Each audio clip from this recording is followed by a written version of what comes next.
नमस्कार, स्वागत है आप सभी का डीडी न्यूज की विशेष पेशकश एजेंडा में। और अभिवादन स्वीकार कीजिए मेरा, मैं हूं आपके साथ मोहम्मद अतीक।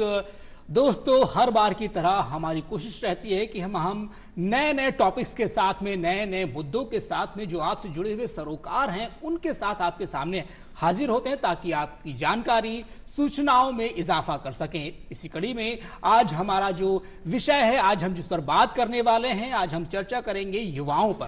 क्योंकि जिस तरीके से जो हमारा एक पैटर्न है कि हम हर जो एज ग्रुप को इसमें फॉलो करते हैं, हर तरीके के टॉपिक को शामिल करते हैं, तो आज युवाओं की बात करूंगा। युवाओं में उनकी जो चिंता यानी मानसिक अवसाद की स्थिति बढ़ रही है, उस पर बात करेंगे। इसी पर हमारा जो विषय है वो मानसिक स्वास्थ्य, युवाओं की नई चिंता। क्योंकि जिस तरीके से चीजें बदल रही हैं, टेक्नोलॉजी का दौर है, सोशल मीडिया और मोबाइल का युग है, ऐसे में युवाओं में खासा कुछ परेशानी देखी जा रही है। करियर को लेकर के, फैमिली को लेकर के, कुछ रिश्तों को लेकर के काफी कुछ चीजें हैं जिनको लेकर युवा परेशान रहता है। कुछ युवा कोचिंग सेंटर में आत्महत्या तक कर लेते हैं। यहां तक कि अभी एक नया केस जो हमारे जयपुर में आया कि चौथी क्लास में पढ़ने वाली बच्ची ने सुसाइड कर लिया। क्या कुछ वजह रही इसके पीछे? क्या कुछ ऐसी स्थिति बन जाती है कि बच्चे, युवा इस हद तक चले जाते हैं कि वो अपने आप को चोट पहुंचा लेते हैं? इन्हीं सब पहलुओं पर बात करेंगे। तो आज हमारे साथ जो पैनल मौजूद है, सबसे पहले मैं आपका परिचय कराना चाहूंगा। हमारे साथ इस वक्त मौजूद हैं आईडी गुप्ता सर। आप डॉक्टर आईडी गुप्ता सर हैं और आप साइकेट्रिक्स हैं। आप एसएमएस हॉस्पिटल में भी अपनी सेवाएं दे चुके हैं और कई जगह अभी भी आप जो अपनी सेवाएं दे रहे हैं। इनसे काफी कुछ जानने की कोशिश करेंगे। सर, आपका बहुत बहुत स्वागत है। और इसी के साथ जो हमारे दूसरे वक्ता हैं, उनका नाम है आप आशुतोष जोशी जी हैं। आप भारतीय युवा संसद के राष्ट्रीय संयोजक हैं। युवाओं से खासा इनका जुड़ाव रहता है क्योंकि ये हर साल इस तरीके से आयोजन करते हैं। बड़ी संख्या में युवा इनसे जुड़ते हैं, इनसे वार्तालाप करते हैं, ये काफी बारीकी से उनको समझते हैं। सर, आपका इस चर्चा में बहुत बहुत स्वागत है। तो वहीं विक्रांत सिंह जी एक शिक्षाविद हैं, हमारे साथ मौजूद हैं। उनका भी बहुत बहुत स्वागत है क्योंकि आप शिक्षाविद हैं, छात्रों से मिलते हैं, उनको जो है उनकी स्थिति को समझते हैं, उनके क्या कुछ अवसाद हैं, क्या कुछ समस्याएं हैं, साथ ही साथ हर पहलुओं पर बात करते हैं। सर, आपका इस चर्चा में बहुत बहुत स्वागत है। तो दोस्तों, जिस तरीके से हमारे इस कार्यक्रम की रवायत है कि जब भी हम इस कार्यक्रम की शुरुआत करते हैं तो जो हमारा मौजू होता है यानी कि जो विषय होता है उस पर हम एक रिपोर्ट पेश करते हैं ताकि आपको मोटा मोटी समझ में आए कि दरअसल आज हम किन मुद्दों और किन पहलुओं पर बात कर रहे हैं। तो आइए जल्दी से देखते हैं हमारी ये विशेष रिपोर्ट।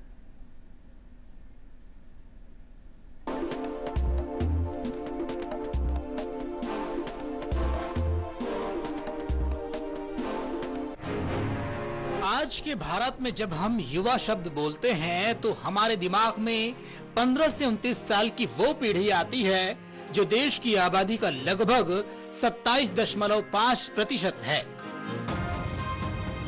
यही वो उम्र है जब जिंदगी सबसे तेज रफ्तार से दौड़ती है। पढ़ाई, करियर, रिश्ते, सोशल मीडिया, आर्थिक दबाव और भविष्य की अनिश्चितता। लेकिन पिछले एक दशक में एक नया और खामोश संकट इस पीढ़ी को घेरता जा रहा है, जो है मानसिक स्वास्थ्य। टेक्नोलॉजी, प्रतियोगिता, कैरियर का दबाव, सोशल मीडिया और रिश्तों में असुरक्षा, ये सब मिलकर युवा पीढ़ी के मन पर ऐसा बोझ डाल रहे हैं जो दिखता नहीं लेकिन महसूस बहुत होता है। हालिया सर्वे बताते हैं कि आज के युवाओं में एंजाइटी, डिप्रेशन और अकेलापन तेजी से बढ़ रहा है।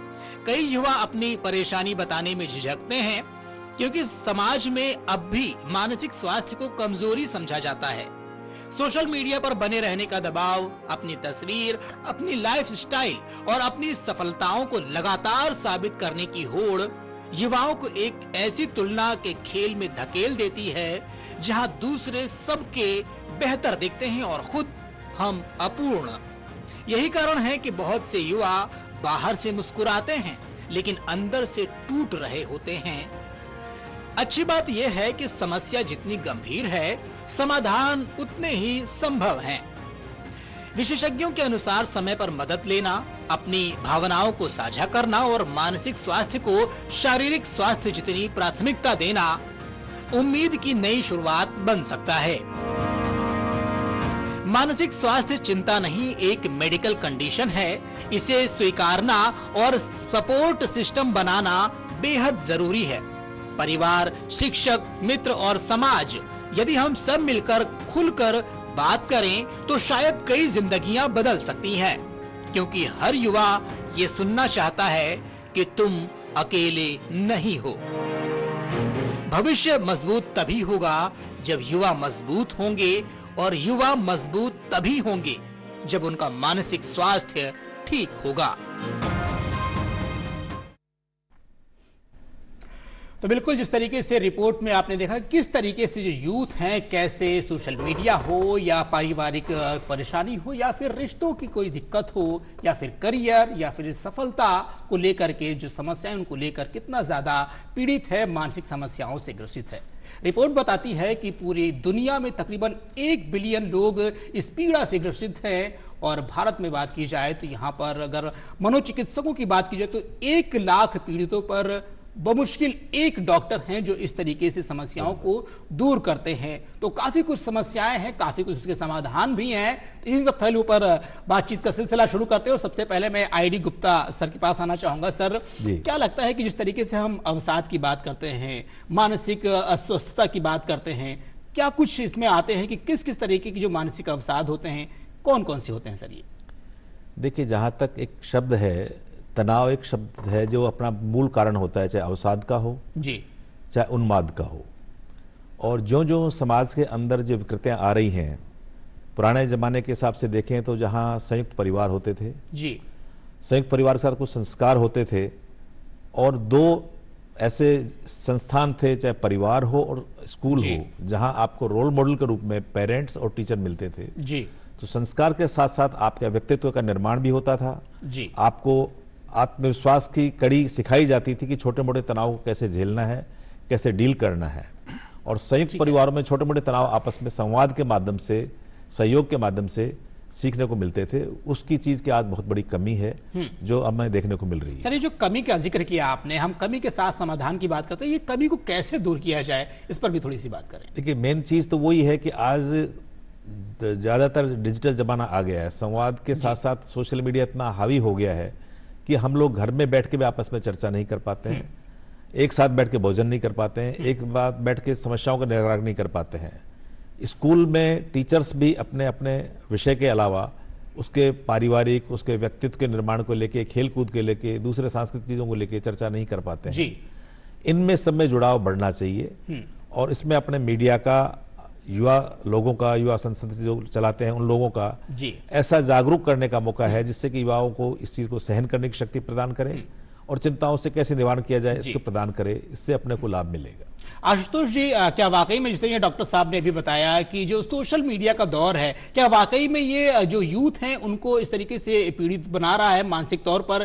क्या कुछ वजह इस पर कि खाली ये एक मिथ है? थोड़ा सा गहराई से पर बात रखें अपनी आप। देखिए, इसमें जो महत्वपूर्ण बात है कि सामान्यतः ये माना जाता है कि 2 तरीके के लोग रहते हैं, एक अंतर्मुखी, एक बहिर्मुखी। ठीक है।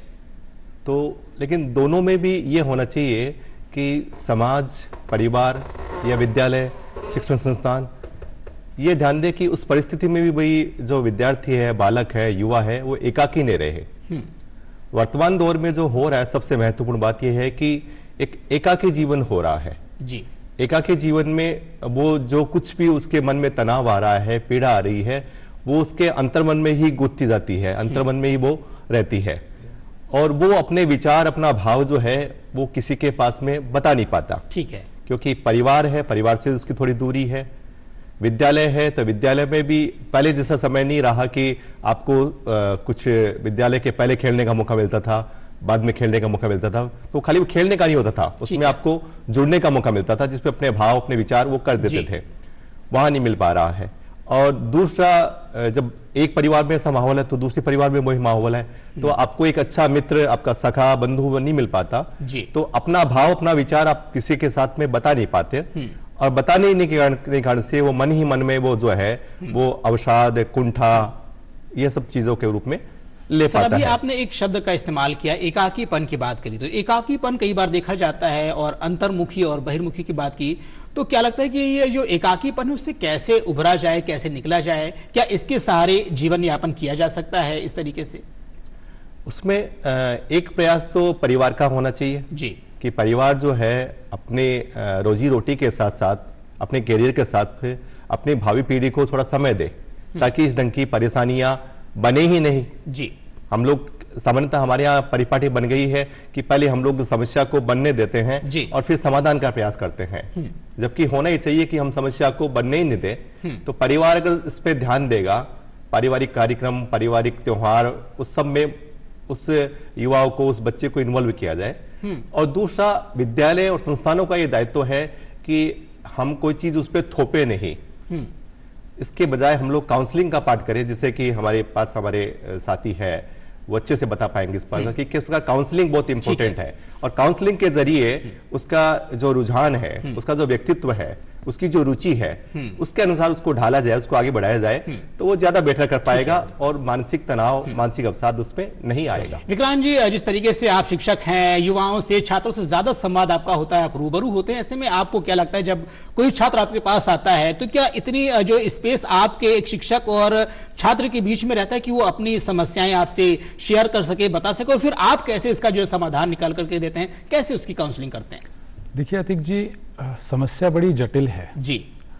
एक शिक्षक के पास छात्र 4 से 5 घंटे या 6 घंटे रहता है, ठीक है, और हमारा जो शिक्षा व्यवस्था है ये एक बहुत दबाव लेकर के आती है, सेल्फ इम्प्रोवाइजेशन की बजाय दूसरों से compete करना सिखाती है।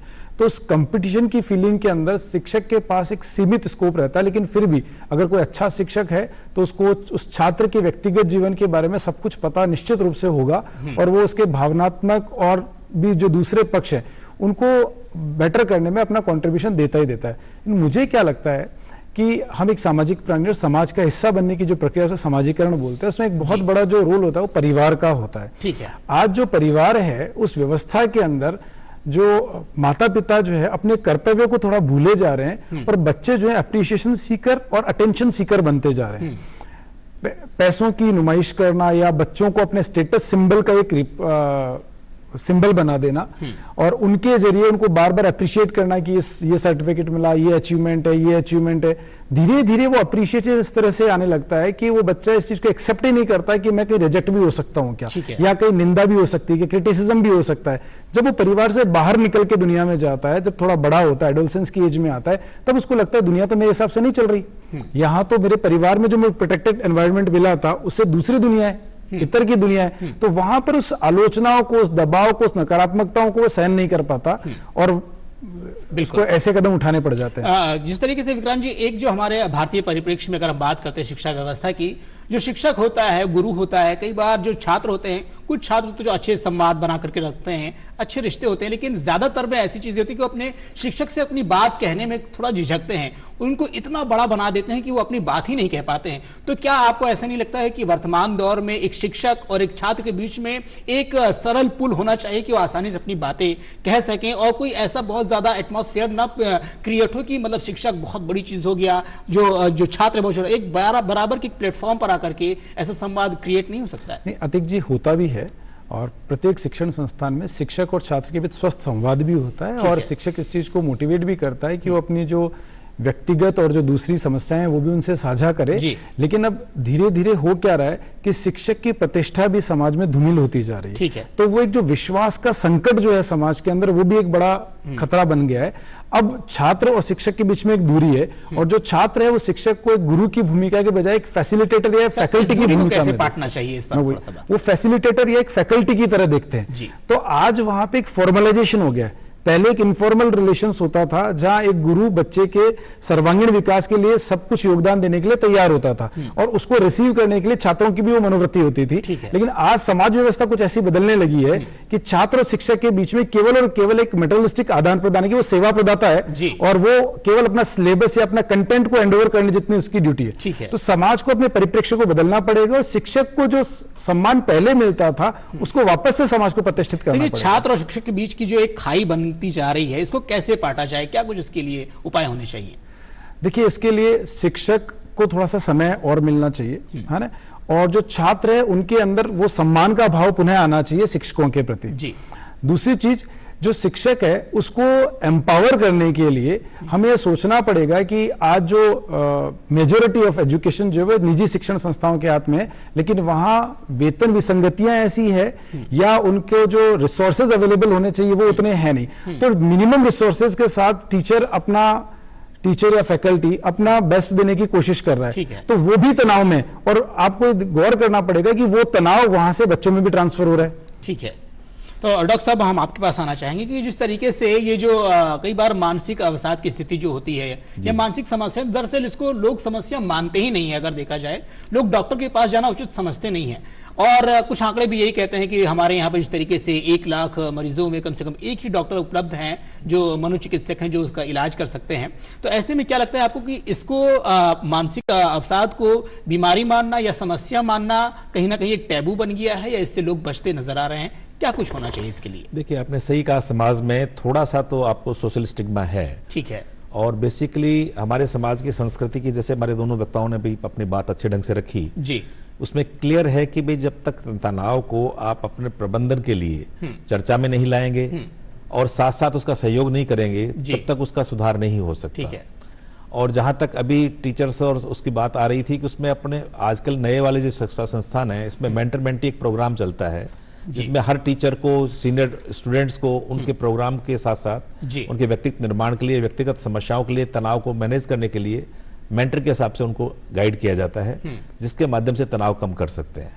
पर दूसरा, अपन अवसाद को आइडेंटिफाई करना, मेंटर के साथ साथ 2 बच्चों को मालूम पड़ना चाहिए कि आज बच्चा स्कूल नहीं आया, अकेला क्यों है, चुप क्यों है, कहीं उसके व्यवहार में बदलाव क्या आ रहा है, कहीं वो आप स्कूल से गायब क्यों हो रहा है, मार्क्स कैसे कम आ रहे हैं। तो टीचर्स को फ्रेंडली बन के चर्चा करता है, बात करता है और पेरेंट्स से फ्रीक्वेंट मीटिंग्स करता है, तो ये तनाव की आइडेंटिफिकेशन बहुत जल्दी बच्चों में हो सकती है और उसको अपन मनोचिकित्सक तक ले जा सकते हैं। और मनोचिकित्सक में भी यूजुअली बच्चे को ये हम एश्योर करते हैं कि पहली बात, हर चीज कॉन्फिडेंशियल है, दूसरा, कहीं भी ये चीज आपको बीमारी नहीं है, इनको समस्याओं का कुछ हार्मोनल बदलाव होते हैं, कुछ व्यवहार में बदलाव होता है, कुछ आसपास के वातावरण में बदलाव करना होता है। इनके माध्यम से इन चीजों को ठीक किया जा सकता है। इसको बीमारी नहीं मान के चले, परिवर्तन माने और परिवर्तन को अपन समझाई से कर सकते हैं। आशुतोष जी, जिस तरीके से जो हमारी पारिवारिक दृष्टि होती है, उसकी पृष्ठभूमि की अगर बात की जाती है, तो हमारे परिवार में कहीं ना कहीं जो बच्चे होते हैं वो अपने माँ बाप से, फैमिली से कई बार अपनी बात कहने में कतराते हैं, अपनी बात सही से रख नहीं पाते हैं। तो ये कहाँ ऐसा गैप जो बन जाता है, और इस गैप को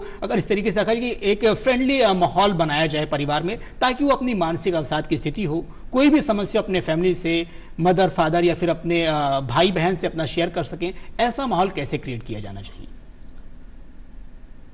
वर्तमान दौर में एक शब्द बहुत प्रचलित हो रहा है जी, आपने सुना होगा, उसमें हम लोग उसको बोलते हैं कुटुंब प्रबोधन। ठीक है। तो कुटुंब मतलब ये कि हमारा एक परिवार है और उस परिवार में जो पुरानी धारणा है उसमें तो संयुक्त परिवार है। ठीक है। लेकिन भारतीय समाज उस खाली परिवार को एक दायरे तक सीमित नहीं मानता, वो मानता है कि समाज हमारे अड़ोस पड़ोस, हमारे सराउंडिंग लोग, हमारे पिता के मित्र या हमारे भाई के मित्र, वो सब बड़ा परिवार है। तो पुराने समय में या आज के कुछ समय पहले तक ये था कि वो बालक जो था वो सबके बीच में रहता था, तो कहीं न कहीं वो अपनी बात किसी के साथ में कह देता था, जिसको हम लोग बोलते हैं मन मिलना, कि उसका मन जहां मिलता था वो अपनी बात अच्छे से कह देता था। और वो मन मिलने के कारण से वो बातें जो है बड़े लोगों में शेयर हो जाती थी, संवाद में आ जाती थी। और उसके बाद में जहां वो लगती थी यहाँ इसकी ठीक है, ये कमी है, या यहाँ इसमें इसको तनाव महसूस हो रहा है, वहां सब लोग मिलकर उसको प्रयास को एक सहज भाव में, मतलब उसके लिए किसी डॉक्टर के पास जाने की आवश्यकता नहीं होती थी, उसके लिए कोई प्रयास करने की आवश्यकता नहीं थी, बच्चे को ऐसा लगता भी नहीं था कि मेरे ऊपर कुछ चेष्टा की जा रही है, और सहज भाव में ही उसके साथ वो सब चीजें कर देते थे। ठीक है। जिसमें एक भोजन महत्वपूर्ण हिस्सा होता था। जैसे हम लोग आयुर्वेद में 2 शब्द यूज करते हैं, हित भूख मित भूख। ठीक है ना, हितकारी भोजन करना और कम भोजन करना एक बड़ा पार्ट होता था। तो मेरे को लगता है कि भोजन एक उसमें पार्ट है कि आजकल जो भोजन है वो भोजन जो उसके स्वास्थ्य के लिए अनुकूल है, उस ढंग का उसको भोजन नहीं मिल पाता है। बिल्कुल। तो ये उसकी अवस्था के अनुसार उसको भोजन नहीं मिल पाता है। और भोजन करते वक्त यही एक मौका होता है जब पूरा परिवार एक साथ में बैठता है, संवाद करता है, बात करता है, एक दूसरे के बारे में जानने की कोशिश करता है। तो इस तरीके से यानी परिवार में कम से कम ये कुछ चीजें जो आपने बताई वो जरूर होनी चाहिए।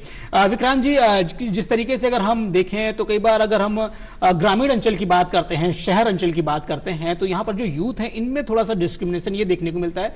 ग्रामीण क्षेत्र में शायद जो है कुछ जो ये आंकड़े हैं वो ये हैं कि इस तरीके से जो अवसाद की स्थिति बहुत कम रहती है, शहरों में ज्यादा है। ऐसे में क्या कुछ वजह हैं कि इस तरीके शहर में ये स्थिति ज्यादा उत्पन्न हो रही है?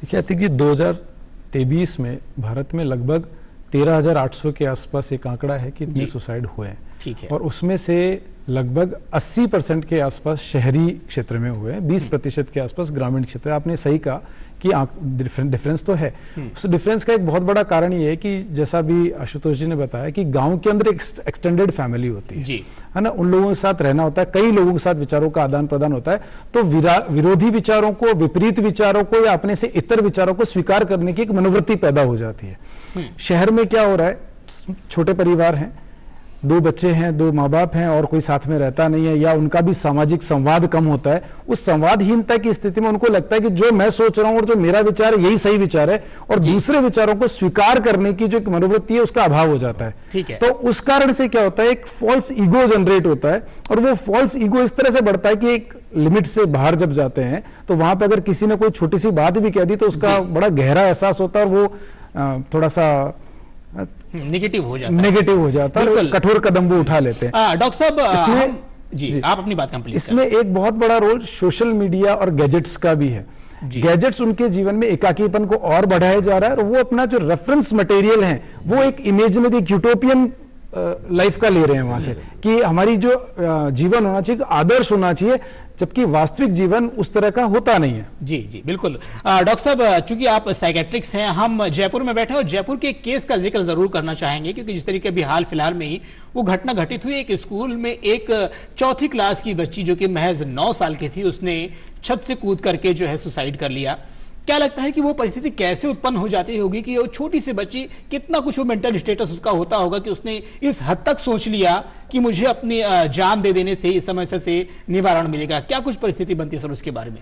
जैसा अभी विक्रांत जी ने बताया, आपके बहुत क्लियर सी बात है कि सोशल मीडिया के प्रेशर से और संवाद का अभाव होना परिवार में और विद्यालय में, ये 2 चीजें ऐसी होती हैं जो थोड़ा सा उसके एकाकीपन को या उसके इमोशनल भाव को बाहर एक्सप्रेस नहीं कर पाते हैं, और बच्चों में इस तरह का इम्पल्सिव बिहेवियर आ जाता है, और उनके मनोवृत्ति में थोड़ा सा जो वर्ड है कि भाई किसी भी तरह का बच्चा इम्पल्सिव बिहेवियर की वजह से इस तरह की एक्ट कर बैठता है। तो उसको तनाव को दूर करने के लिए मेरा मानना तो ये है कि जैसे हम लोग कहावत कहते हैं कि सबसे बड़ा सुख निरोगी काया, जीने के लिए 5 दोस्तों का साया। हर 5-7 फ्रेंड्स आपके ऐसे होने चाहिए जो हर छोटी बड़ी समस्या को शेयर करते रहें, क्योंकि आज न्यूक्लियर फैमिलीज हैं, मजबूरी है कि एक्सटेंडेड फैमिली या कुटुंब प्रबंधन कई बार नहीं बैठ पाता है। तो एक्सटेंडेड फैमिली का सबसे बड़ा तरीका ये है कि 5 आपके फ्रेंड्स आपके छोटे बड़े सुख दुख में साथ हों, चाहे वो भावनात्मक हो, चाहे शारीरिक हो, चाहे व्यक्तित्व निर्माण हो, चाहे पारिवारिक हो जी। तो ऐसे में अगर ये चीज से संवाद कायम रहेगा तो निश्चित रूप से वो तनाव कम होगा, तनाव कम होगा तो वो तनाव को आपका प्रबंधन करने में सुविधा रहेगी। सर, हमारे यहाँ पे देखा जाता है कई बार कि जो यूथ होते हैं वो कहीं ना कहीं शारीरिक व्यायाम करने के लिए, मतलब अपनी कद काठी और काया को बदलने के लिए बहुत मेहनत करते हैं, जिम जाते हैं, योगा करते हैं, स्विमिंग करते हैं, बहुत सारी ऐसी एक्टिविटीज करते हैं, लेकिन मानसिक स्थिति को दुरुस्त करने के लिए उसके लिए कुछ नहीं करते। तो क्या कुछ बताना चाहेंगे उनके लिए, क्या करना चाहिए? बहुत क्लियर संवाद है। जैसे मैं आम बच्चों को कहता हूँ स्कूल में कि जैसे सुबह उठते हुए बच्चे मोबाइल चार्ज करते हैं ना जी, ऐसे शरीर को चार्ज करना चाहिए। सुबह ब्रह्म मुहूर्त में उठें, जैसे सारे आपकी एक्टिविटी, चाहे पूजा हो, चाहे अध्ययन हो, चाहे व्यायाम हो, सबसे इफेक्टिव बॉडी को काम करता है। उससे आपके बॉडी के पॉजिटिव हार्मोन सिक्रीट होते हैं और बॉडी बेटर एक्ट करती है जी। और उसके लिए उनको कहा जाता है कि सबसे बड़ा सुख निरोगी काया। तो ये इसलिए कहा जाता है कि आप बॉडी को हेल्दी रखोगे तो माइंड अपने आप हेल्दी रहेगा। आज हम जो तिलक लगाते हैं, टीका लगाते हैं, प्रीफ्रंटल लोब होता है, इसके ऊपर जिसको स्टिमुलेट करते हैं जी, तो वो आपकी एक्टिविटी के साथ साथ आपकी प्लानिंग है, आपकी यादाश्त है, आपका नया लर्निंग्स हैं, उसको इंप्रूव करने में हेल्प करता है।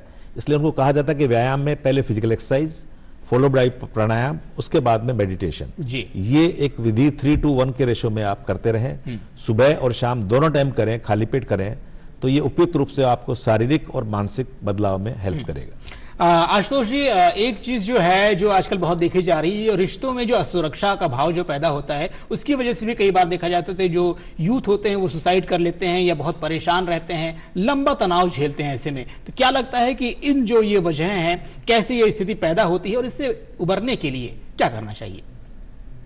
इसमें मूल बात यह है कि समय देना बहुत जरूरी है। जी। जब एक दूसरे को समय देंगे, एक दूसरे के साथ समय गुजारेंगे, तो इससे एक समाधान निकलेगा। होता क्या है कि जैसे अभी बताया था ना कि मोबाइल और गैजेट्स जो है आपके जीवन का इतना इंपॉर्टेंट हिस्सा बन गया है कि लगता है कि अगर वो है तो फिर किसी चीज की आवश्यकता नहीं है।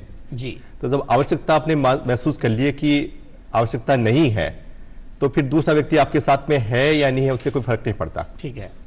तो इसके लिए तरीका हमारे यहाँ पे जो हम लोग सोचते हैं कि हमारे यहाँ पे जैसे डॉक्टर साहब बता रहे थे अभी कि सुबह आप जल्दी उठिए, जब सुबह जल्दी उठेंगे तो रात को जल्दी सो पाएंगे आप। जी। जब रात रात आप जगेंगे तो आपका एक, क्योंकि शरीर का भी एक साइक है, अगर आप 24 घंटे में एटलीस्ट 6 घंटे अगर विश्राम नहीं कर पाएंगे, 8 घंटे विश्राम नहीं कर पाएंगे, तो आपका शरीर उसका अनुरूप नहीं हो पाएगा। और जब वो उसके अनुरूप नहीं होगा तो फिर शरीर में अपने आप ही कुछ विकृति आएगी, चिड़चिड़ापन आएगा, आपको संवाद अच्छा नहीं लगेगा, आपको एकाकीपन अच्छा लगेगा। तो इसके लिए तरीका ये है कि हम अल्टीमेट समाज में अपना समय गुजारें, हम अपने पारिवारिक माहौल में अपना समय गुजारें। कभी कभी हम लोग तीर्थाटन के लिए, देशाटन के लिए, घूमने के लिए जाए, साथ में जाएं, तो उस दौरान हम लोग जब साथ में रहेंगे तो एक दूसरे को समझ पाएंगे। और मेरे को लगता है कि अवसाद का, या जो आप बता रहे हैं कि आत्महत्या जैसी प्रवृत्ति बन रही है, जी। इसका मूल कारण जो ये है कि व्यक्ति अपने ऊपर ही केंद्रित है। ठीक है। और उससे निकलने का तरीका, एक तरीका तीर्थाटन है, एक है कि वो अपने आप को साहित्य की ओर प्रेरित करे, पढ़ने की कुछ कोशिश करे। साहित्य पढ़ने से भी आपको एक मोटिवेशन मिलता है, आपको प्रेरणा मिलती है। कुछ हमारे यहाँ पे जैसे भारतीय परंपरा में है कि आपको संतों का सानिध्य है, आपके सामाजिक क्षेत्र में जो काम कर रहे हैं उनके साथ मिलने का मौका, और उनके साथ रह करके काफी कुछ सीखने को मिलता है। जब अनुभवी लोगों के साथ रहेंगे तो काफी कुछ अनुभव आपको मिलेगा। विक्रांत जी, जिस तरीके से वर्क प्लेस की अगर बात करते हैं, जो कार्यालय होते हैं, और या फिर हम प्राइवेट सेक्टर की बात करें, सरकारी क्षेत्र की बात करें, जो कर्मचारी होते हैं कई बार उनके ऊपर भी काम का बहुत प्रेशर रहता है। उसके बाद में उनके बॉस होते हैं, उनके अधिकारी होते हैं, काफी कुछ चीजें रहती हैं। तो ऐसे में जब वो इतना जब प्रेशराइज हो जाते हैं और उस स्थिति से उभरने के लिए, उससे निकलने के लिए क्या कुछ उपाय करने चाहिए, क्या कुछ टिप्स को अपनाना चाहिए? देखिए अतिक जी, आजकल ये वर्क लाइफ बैलेंस की बहुत बात होती है, लेकिन मुझे क्या लगता है कि work life balance comes from the family. हमारे यहाँ पहले हर परिवार की एक अपनी दिनचर्या होती थी और बड़ी यूनिक होती थी। वो घर में जो बुजुर्ग दादाजी दादी जी होते थे, वो बड़े स्ट्रिक्ट तौर पे सारे मेंबर्स से उस दिनचर्या को फॉलो करवाते थे। आज धीरे धीरे वो अभाव हो गया और हमारी दिनचर्या नहीं है। अभी जैसे आशुतोष जी वैसे बता रहे थे, मैं बच्चों के बीच में रहता हूं, लगभग मैं जिन युवाओं को जानता हूं जो मुझसे इंटरेक्ट करते हैं, उनमें से 70% बच्चे रात को 2, 3, 4 बजे से पहले सोते नहीं है। उनका 10 बजे 9 बजे से पहले उठने का क्रम नहीं है।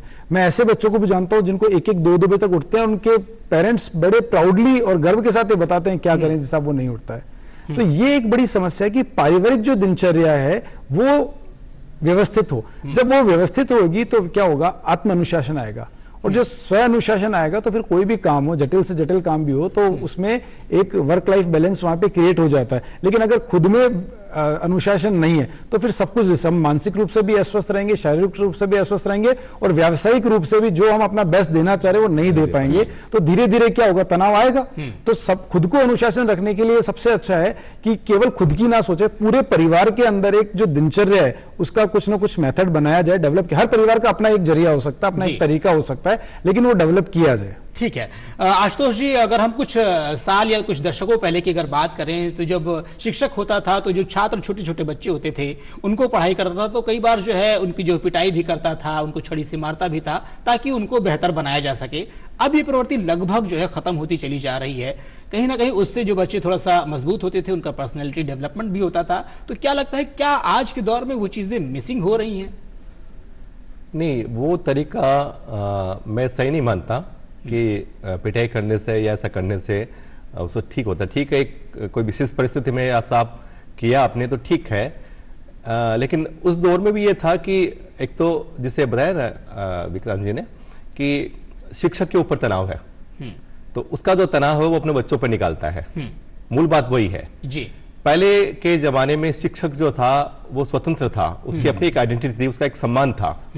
मतलब शिक्षक को एक बहुत सम्मान की दृष्टि से देखा जाता था, और यह माना जाता था कि शिक्षक ने जो किया है वो सही है, और वह उस बच्चे के भविष्य के लिए, उस समाज के लिए ज्यादा बेटर कर पाएगा जी। आज शिक्षक जो है खुद को उसको कटघरे में खड़ा कर दिया गया है। उस पर इतने सारे दबाव, इतने सारे काम उस पर है, चाहे वो आपके निजी महाविद्यालय विद्यालय हो या सरकारी महाविद्यालय हो, शिक्षक के ऊपर खाली उस बच्चे की काउंसलिंग, बच्चे को पढ़ाना, खाली इतना काम नहीं है, उसके पास बहुत सारे काम आ गए हैं। उस काम के कारण से शिक्षक अपना जो 100% उसको देना चाहिए जी, फोकस करना चाहिए, वो नहीं कर पा रहा है। और दूसरा एक कारण और भी था कि पहले शिक्षक का खाली विद्यार्थी के साथ नहीं, उसके परिवार के साथ भी एक जुड़ाव था जी। तो उसकी जो बातें थी वो आपस में परिवार की बातें वहां पे एक दूसरे के साथ में शेयर की जाती थी। उसके कारण से बहुत सारे सुधार, मैंने बताया था ना आपको कि बहुत सहज भाव में वो सुधार हो जाते थे। अब वो गैप शिक्षक और आपके जो पेरेंट्स है, अभिभावक है, उनके बीच में भी संवाद कम है और शिक्षक के ऊपर दबाव ज्यादा है, संख्या बहुत ज्यादा है। और इसके कारण से जो एक वास्तव में जो सार्थक प्रयास होना चाहिए वो प्रयास हो ही नहीं पा रहा है, तो फिर परिणाम आएंगे कहां से? ऐसे ही आएंगे। बिल्कुल। आप इसको कैसे देखते हैं विक्रांत जी? क्योंकि जिस तरीके से इन्होंने बताया कि जो शिक्षक और छात्र के बीच का जो संवाद होता है, जो पुराने समय में पद्धति चलती चली आ रही थी और वर्तमान समय की बात है, तो कैसे इसको देखते हैं आप? देखिए, शिक्षक एक मानव संसाधन है और शिक्षक संवेदनशील होगा तभी शिक्षा उस तरह से, जिस तरह से हम बात कर रहे हैं, उस तरह से वो जा पाएगी विद्यार्थियों तक। लेकिन हो क्या रहा है, आज अगर हम एडमिशन करवाने जा रहे हैं, हम यूनिवर्सिटी को देख रहे हैं, कॉलेज को देख रहे हैं, स्कूल को देखते हैं, बड़े बड़े भवनों को देख रहे हैं, वहाँ एसी है या नहीं है, फैसिलिटीज दूसरी है या नहीं है, क्या हम वहाँ कभी देखते हैं कि वहाँ शिक्षक गुणवत्तापूर्ण है या नहीं है? क्या वो शिक्षक उतने कैपेबल हैं कि वो गुणवत्तापूर्ण शिक्षा दे पाएंगे? संवेदनशील है या नहीं है? या उनकी स्थितियां, परिस्थितियां कैसी है, वो संसाधन उनको कितने दिए गए हैं, इस पर हम विचार नहीं कर पाते। तो वो जो वहां जो शिक्षक है, वो आप ये मान के चले कि वो अनमने शिक्षक हैं जी। समाज का जो एक रिच जो ह्यूमन रिसोर्स कह लें, वह शिक्षक बनना ही नहीं चाहता। तो वहां पर जो शिक्षक अभी आपको मिल रहे हैं, या तो फ्रस्ट्रेटेड पर्सन है या फिर वो है जिनके पास वो अंतिम विकल्प है, इसलिए वो शिक्षा व्यवस्था का हिस्सा बना हुआ है। तो जब ऐसे मन के साथ शिक्षा अगर दी जाएगी तो आगे क्या ट्रांसफर होगा वो हम समझ सकते हैं। तो हम वहां समझे कि वो उन बच्चों का या छात्रों के संवेगों का या उनकी संवेदनाओं का ध्यान रख पाएंगे। वो खुद की संवेदनाओं संवेगों का ध्यान नहीं रख पा रहे, कैसे हो पाएगा? बिल्कुल। डॉक्टर साहब, एक टर्मिनोलॉजी यूज की जाती है फोमो, यानी फियर ऑफ मिसिंग आउट।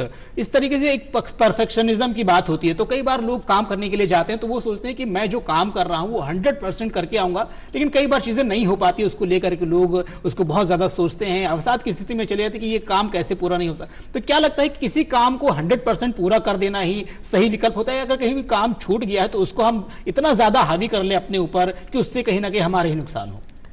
देखिए, मेरा मानना यह है कि एक नॉर्मल मेंटल हेल्थ की बात अपन करते हैं तो ये माना जाता है कि आदमी को फ्लेक्सिबल होना चाहिए, परिस्थिति के अनुसार में जो थोड़ा बहुत ढलना और बदलाव करना वो बहुत जरूरी है, जो आपको रूल्स आपको अलाउ करते हो जी। और ऐसा नहीं कि परफेक्शनिज्म में होने के कारण निश्चित रूप से तनाव बढ़ेगा। थोड़े बहुत पॉजिटिव चीजों के लिए तनाव होना जरूरी है।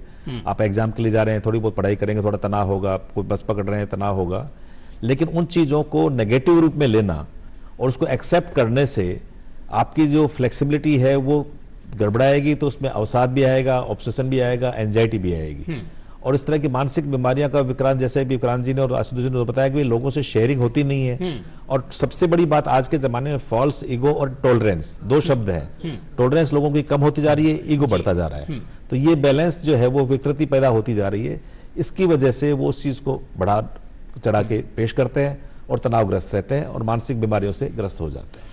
बिल्कुल। आशुतोष जी, जिस तरीके से सोशल मीडिया की भी बात करें तो जिस तरीके से बहुत सारे जो यूथ हैं वो वहाँ विजिबिलिटी ज्यादा चाहते हैं, अटेंशन ज्यादा चाहते हैं, वो दिखाना चाहते हैं कि हमने बहुत कुछ सक्सेस पाई, हर बात को लेकर के वो प्रेजेंट करना चाहते हैं। तो ऐसे में कहीं ना कहीं वो सोशल मीडिया पर तो अच्छा खासा अटेंशन ले लेते हैं, लेकिन दरअसल वो ग्राउंड पे या अकेले काफी कुछ तनहा महसूस करते हैं। क्या लगता है कितना ज्यादा फैक्टर होता है सोशल मीडिया का व्यक्तिगत जीवन में? नहीं, एक्चुअल में होता क्या है कि हर समाज में हर समय में एक दौर आता है। तो वर्तमान जो दौर है वो सोशल मीडिया का दौर है जी। और मेरा मानना है कि कोई भी चीज का होना बुरा नहीं है, लेकिन उसको हम अपना स्वभाव में रखें वो ठीक है, लेकिन वो अगर वो हमारी लत बन जाए तो लत बनना बुरी बात है। क्योंकि मूलतः सोशल मीडिया या तमाम जो मनोरंजन के साधन है वो हमारे लिए हमारे साधन है, लेकिन हमने उनको साध्य मान लिया, वो बड़ी समस्या है। साधन और साध्य में अंतर है कि उसको हम टूल माने और टूल मान के अपने आप में इंप्रूव करें। हम लोग समाज से जुड़े, समाज में क्या नया ट्रेंड आ रहा है, क्या टेक्नोलॉजी आ रही है, उसको जानने की कोशिश करें। हो उल्टा रहा है कि हमने उसको टेक्नोलॉजी मानने की जगह उसको मान लिया कि ये हमारा साधन है। हम ये देखने लगे कि हमको कितना लाइक मिला, कितने लोगों ने कमेंट किया। तो ये क्या है कि एक समाज में एक चीजें से बनाई जाती है।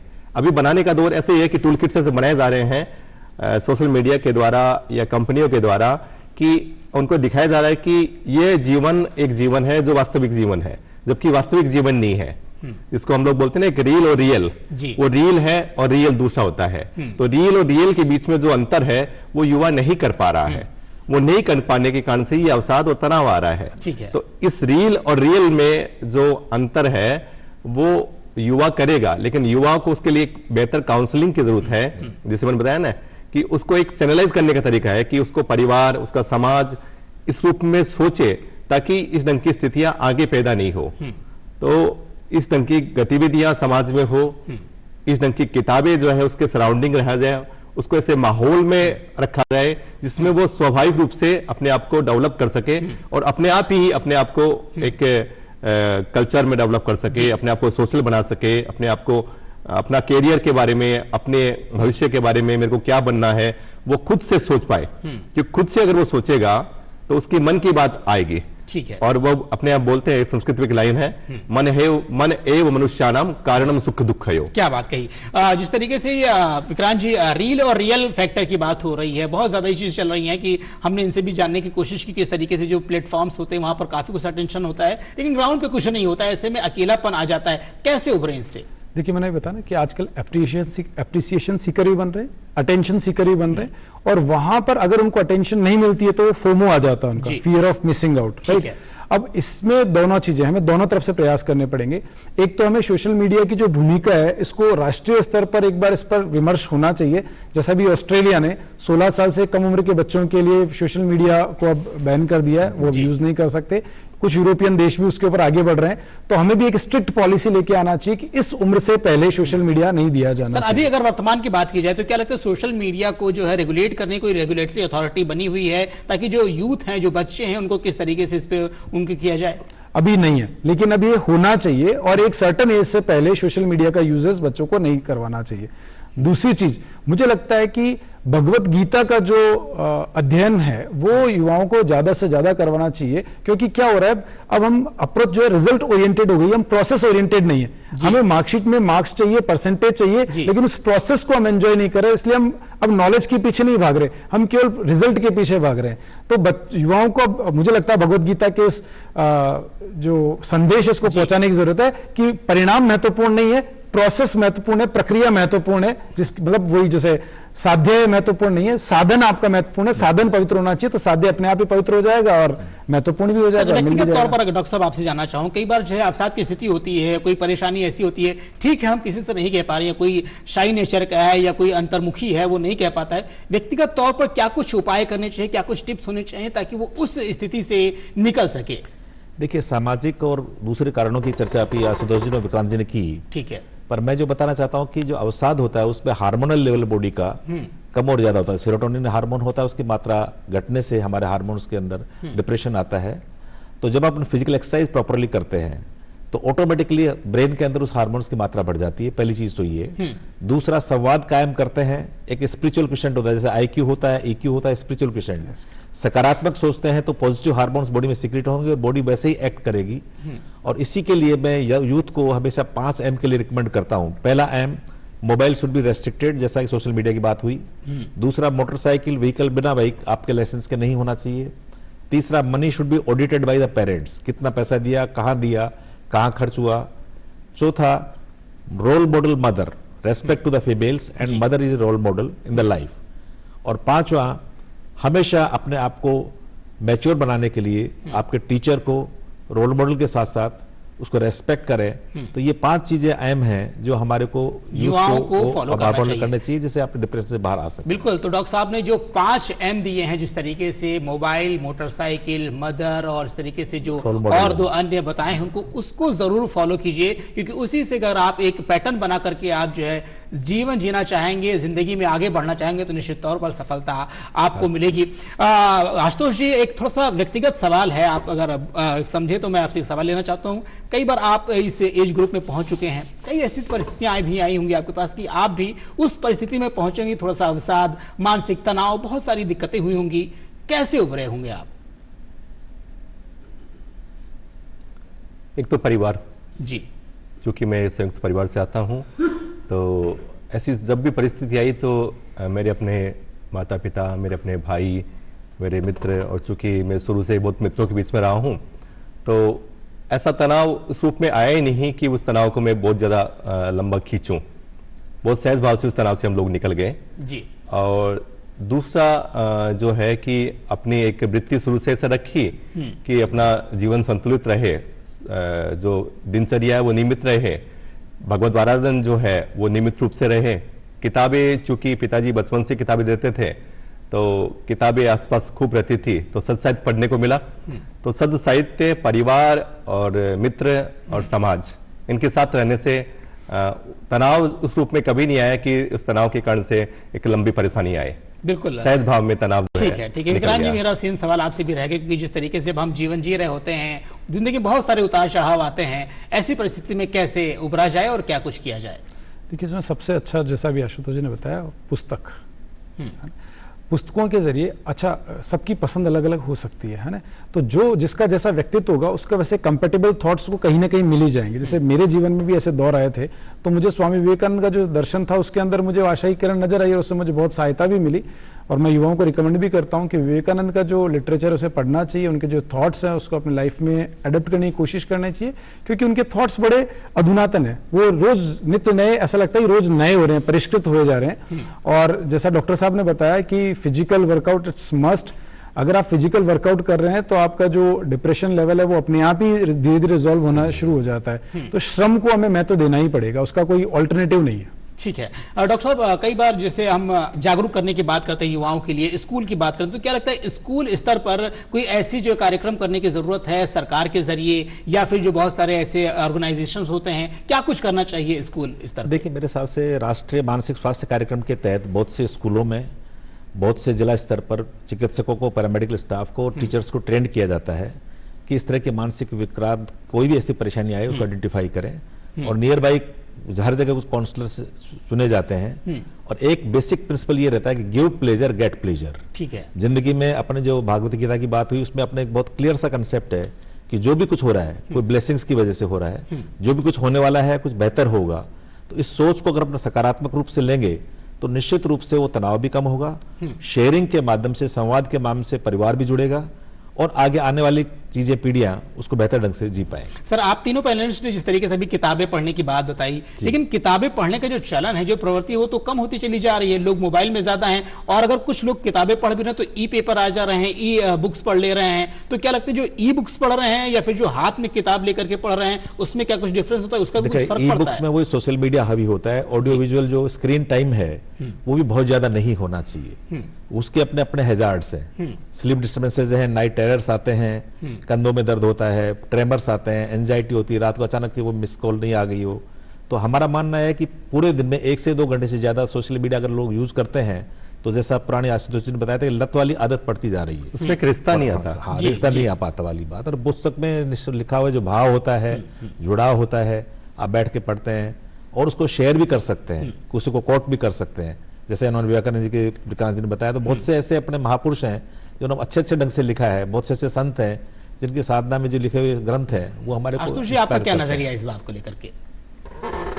आपने जैसे पुस्तक का उल्लेख किया ना कि पुस्तक वहां भी पढ़ सकते हैं, साहित्य वहां पढ़ सकते हैं, लेकिन आप सोचिए कि जैसे मान लिया मैं अपने रिचुअल्स का पालन करता हूँ जी, और मेरे पास रामचरितमानस है, तो रामचरितमानस को अगर मैं मोबाइल पे पढ़ूंगा तो उस रूप में नहीं पढ़ पाऊंगा, क्योंकि जब तक मैं आसन में नहीं हूंगा, एक सुखासन पे मैं नहीं बैठूंगा, सामने कोई अच्छी मूर्त, भगवान की मूर्त नहीं होगी, और उसके बाद मैं उस रामचरितमानस को पढ़ूंगा तो उससे मेरा एक भाव आएगा, मेरा उससे जुड़ाव आएगा जी। दूसरी बात, मैं कोई और किताब अगर पढ़ता हूँ तो किताब पढ़ते पढ़ते मैं अपने कंधों पे रख सकता हूँ, अपने मुंह पे रख सकता हूँ, मैं साइड में पढ़ सकता हूँ, सो के पढ़ सकता हूँ। सोशल मीडिया में जब हम लोग पढ़ेंगे तो वो हमको पूरी टाइम पे उसके ऊपर ध्यान देना पड़ेगा, तो वो अपने आप में एक नया तनाव क्रिएट करेगी, जबकि किताब जो है वो हमारा तनाव दूर कर रही है। लेकिन अब स्क्रीन टाइम पे हम लोग लगातार इतने समय तक रहेंगे तो वो एक तनाव देगी बजाय कि हमको समाधान देने की। जी बिल्कुल। आशुतोष जी, आप ही से एक सवाल ये है, इस तरीके जब इतना बड़ा ऑर्गेनाइजेशन आप चलाते हैं, बहुत सारे युवाओं से आप बातचीत करते हैं, मिलते हैं, तरह तरह के लोग आते हैं, तरह तरह के माइंडसेट आता होगा, जब कोई ऐसी समस्याएं आप कैसे आइडेंटिफाई करते हैं कि सामने वाला बच्चा है, इस समस्या से पीड़ित है, इसको मानसिक तौर पर परेशान है, कैसे उसको आप जो है निजात दिलाते हैं, कैसे उसका उपाय करते हैं? देखो, उसको ढूंढने का तरीका तो बड़ा आसान सा ही रहता है कि हम लोग चूंकि जो प्रोग्राम करते हैं, गैदरिंग जो करते हैं, उसमें एक बड़ा समूह हमारे साथ में होता है और हमारे समूह का मूल लक्ष्य यही होता है कि देश के विविध हिस्सों से, जैसे हमारे यहाँ पे हम लोग जो भारतीय युवा संसद करते हैं, तो देश के 25 से अधिक राज्यों के युवा उसमें आते हैं। इसमें सबकी अलग अलग भाषा है, बोलियां हैं, खान पान है, ये सब बैरियर है, लेकिन वहां पे हम लोग देखते हैं कि वो युवा अपना बैरियर तोड़ता है। वो भाषा नहीं जानता है तो भी उससे मिलने की कोशिश करता है। तो उसमें भी हमको लगता है कि कुछ हमारे युवा साथी ऐसे हैं जो थोड़ा सा उसमें अपने आप को अनकंफर्ट महसूस करते हैं। उनको लगता है कि ये जोन मेरे लिए कंफर्टेबल नहीं है, तो हम लोग फिर उन लोगों को बाकी लोगों के साथ जो ज्यादा इंटरेक्टिव है उनके साथ जोड़ने की कोशिश करते हैं। दूसरा, हम लोग अलग अलग जो डेमोग्राफी के लोग हैं वो अलग डेमोग्राफी के लोगों के साथ बैठे। हम लोग ये प्रयास करते हैं कि कोई विद्यार्थी या साथी 2 राज्यों से आए हैं तो वो साथ में नहीं रहे, वो 2 दिन अलग अलग राज्यों के विद्यार्थियों के साथ में रहे, अलग अलग तो, कल्चर सीखें। जी जी। तो उससे क्या होता है कि 3 दिन के बाद में जो विद्यार्थी जब जाता है तो जो एकाकी विद्यार्थी है, अंतर्मुखी विद्यार्थी है, वो भी अपने साथ जो है 50-100 नए लोगों की स्मृतियां लेके जाता है और उसके बाद में उनका एक तरह से वो उस तनाव से या एकीकरण से निकल जाता है और भविष्य में जब कभी हमको मिलता है या हमारे प्रोग्राम में वापस कभी अब आता है तो मालूम चलता है कि वो अब अंतर्मुखी नहीं है, अब वो बहिर्मुखी है और वो अगली बार प्रोग्राम में जब आता है या कहीं समाज में मिलता है तो मालूम चलता है कि वो लोगों को ज्यादा अच्छे से, हमसे भी ज्यादा बेटर ढंग से जोड़ पा रहा है। तो हमको कहीं कहीं उसको स्पार्क करने की आवश्यकता है। उसके अंदर वो तत्व मौजूद है, लेकिन वो स्पार्क अगर हम लोग कर देंगे तो कोई भी युवा जो है तनाव में नहीं है। खाली हम लोग एक सहज वातावरण दे, उसको एक कंफर्ट जोन दे और उसको खुद से समाधान ढूंढने की कोशिश करें। हम लोग उसके किसी सिलेबस में, किसी आडंबर में, किसी उसमें एक आवरण में उसको नहीं ढाल, मतलब बंद करें, उसको स्वयं से सीखने का मौका दें, उसको बात जरूर करें, उस पर दृष्टि रखें और उसमें उसको उस अवसाद से निकलने का मौका दें। बिल्कुल। विक्रांत जी, आप जो ये काउंसलर होते हैं, अगर आप जो जिस तरह पीड़ित होते हैं, काउंसलर की क्या कुछ भूमिका होती है और कैसे इसको आप देखते हैं? बहुत महत्वपूर्ण भूमिका होती है, क्योंकि काउंसलर एक वो व्यक्ति होता है जिससे वो बच्चा अपने मन की बात खुल के कर सकता है ना। तो वो जो कुंठा है वो अनलेश होना शुरू होती है, खुलना शुरू होती है। जैसे मैं बहुत सी बार युवाओं से बातचीत करता हूँ, वो आते हैं अपने डिफरेंट इश्यूज को लेकर के, तो जैसे उनसे आप अनौपचारिक होते हैं वो खुलना शुरू हो जाते हैं। वो चाहते हैं कि हम अपने मन की बात किसी और को कहें, एक्चुअली हो क्या रहा, सुनने वाला कोई है नहीं। अब उनकी डिपेंडेंसी जो हो गई वो वर्चुअल वर्ल्ड पे है और वहाँ वर्चुअल वर्ल्ड के अंदर हम बातचीत तो कर सकते हैं लेकिन उसमें एम्पैथी नहीं है, उसमें एक समानुभूति नहीं है। वो समानुभूति तो हम 1 to 1 जब बैठते हैं तभी आते हैं। तो काउंसलर उस भूमिका को निभा देता है, कोई आपकी बात को सुन रहा है और जहां औपचारिकता का वातावरण नहीं है, कोई आपको जज नहीं कर रहा, कोई प्रेजुडिस नहीं है आपको लेकर के कि आप सही हो या गलत हो, तब बच्चा थोड़ा मन खोल करके बात करता है। तो मुझे लगता है कि बहुत महत्वपूर्ण है ये। डॉक्टर आईडी सर, आपसे चूंकि हम अपने इस चर्चा के अंतिम पड़ाव पर हैं और आपसे एक सवाल लेना चाहेंगे, जो भी यूथ हमारे ये कार्यक्रम देख रहे हैं, जिनके बारे में हम पिछले 1 घंटे से चर्चा कर रहे हैं, अगर कुछ ऐसी स्थिति है, क्या कुछ टिप्स देना चाहेंगे कि वो इस अवसाद की स्थिति से, इस तनाव की स्थिति से और इस तरीके की जो परिस्थितियां बनती हैं कैसे निपटे? देखिए, दिनचर्या की अगर अपन बात करें, 24 घंटे भगवान ने अपने को दिए हैं और उसको अपन 3 जैसे डिवाइड करते हैं। 8 आवर्स के हिसाब से 3 बार डिवाइड कर लीजिए जी। रात को 7 से 8 घंटे की पूरी गहरी नींद होनी चाहिए, उसी तारीख में सोना है जी। अच्छी नींद लेने के लिए शाम को भोजन 7 से 8 के बीच में हो जाना चाहिए। उससे पहले आपको कोई व्यायाम, प्राणायाम, योगा कुछ करना है। 8 बजे आपका सोशल मीडिया बंद हो जाना चाहिए और रात को उसी तारीख में 10 और 11 के बीच में सोना है। ये एक बेसिक प्रयास रहना चाहिए। 2 टाइम भोजन करते हैं, 2 टाइम व्यायाम होना चाहिए जी। व्यायाम अपने आप में हार्मोन्स में जो बदलाव आया है, डिप्रेशन का, अवसाद का, वो ठीक करेगा। और हर 2 घंटे में लिक्विड डाइट, हर 4 घंटे में सॉलिड डाइट, इसका सेवन लगातार करते रहें। संवाद कायम रहे, एक्सटेंडेड फैमिली वो रखें। और जो पहले मैंने चर्चा की वही चीज की सबसे बड़ा सुख निरोगी काया जीने के लिए चाहिए 5 दोस्तों का साया। 5 आपके फ्रेंड्स ऐसे होने चाहिए, अच्छे बुरे वक्त में 24 घंटे आपके साथ खड़े हों, लीगल तरीके से खड़े हों, जिससे आपको संबल मिलता है, आत्मविश्वास मिलता है, आत्ममंथन करने का मौका मिलता है। वो आप कुछ गलत भी कर रहे हैं तो आपको कह सकते हैं कि आप इससे ठीक करो, इसको ठीक होना जरूरी है, और आपके व्यवहार में बदलाव होगा, एकाकीपन होगा, उसको वो दूर करेंगे और पुस्तक और समाज आपका सहयोगी बनेगा। आशुतोष जी, यूं तो आप युवाओं से काफी ज्यादा वाकिफ होते हैं, रूबरू होते हैं उनसे, लेकिन जो आज की जो हमारी ऑडियंस है, जो यूथ है, क्या कुछ कहना चाहेंगे उनसे आप?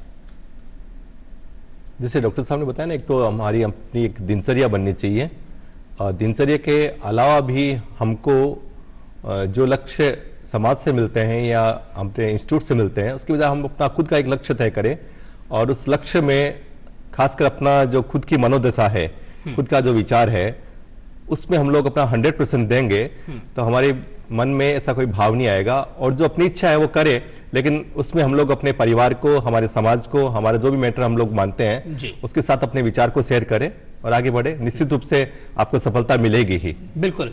विक्रांत जी, आपसे फाइनल कमेंट लेना चाहेंगे कि जिस तरीके से जो व्यक्तिगत विकास होता है युवाओं में, क्या टिप्स देंगे आप? देखिए, थोड़ा तो अपने आप को खोलने की कोशिश करें, ठीक ना? है। अपने आप को बंद करके ना रखें। खोलने का मतलब है एक्सप्रेस करना, केवल सोशल मीडिया पे नहीं, ऑफलाइन मोड में अपने आसपास के लोगों से अपनी बातें शेयर करना सीखे। दूसरी चीज, थोड़ा सा स्वेटिंग रोज निकले, शारीरिक व्यायाम जैसा भी डॉक्टर साहब ने बताया, स्वेटिंग रोज निकले, पसीना थोड़ा रोज आए। तीसरी चीज, अपने आप को पहचाने, किसी दूसरे को कॉपीकैट ना बने, किसी दूसरे को कॉपी करने की कोशिश ना करें, जी। खुद का रास्ता, खुद के लक्ष्य खुद तय करें, दूसरों को देख करके डिसीजंस ना लें। बिल्कुल। तो आप सभी का बहुत बहुत धन्यवाद। आशुतोष जी, आपका भी आभार, और विक्रांत जी, आपका धन्यवाद। डॉक्टर साहब, आपने इतनी अहम और महत्वपूर्ण जानकारी हमारे दर्शकों को दी, उसके लिए आप सभी का बहुत बहुत धन्यवाद। तो जो युवा ये कार्यक्रम देख रहे हैं, सबसे पहले मैं उनसे अपील करना चाहूंगा कि आप अपने जीवन में सबसे पहला काम किताबें पढ़ना शुरू कीजिए, सोशल मीडिया से दूर रहिए और एक लक्ष्य निर्धारित कीजिए और उसी पग पर चलिए, क्योंकि जब आप एक लक्ष्य बना करके आगे बढ़ते हैं, निश्चित तौर पर तभी सफलता मिलती है। और अपने परिवार, अपने दोस्त और अपने समाज के साथ जुड़ करके रहें, इसी के साथ में आप जो है इस समस्या से उबर पाएंगे। तो दोस्तों, आज की हमारी इस एजेंडा में इसी विषय के साथ इतना ही। अगले एजेंडा में ऐसे ही किसी ज्वलंत मुद्दे के साथ एक बार फिर हाजिर होंगे। तब तक के लिए नमस्कार।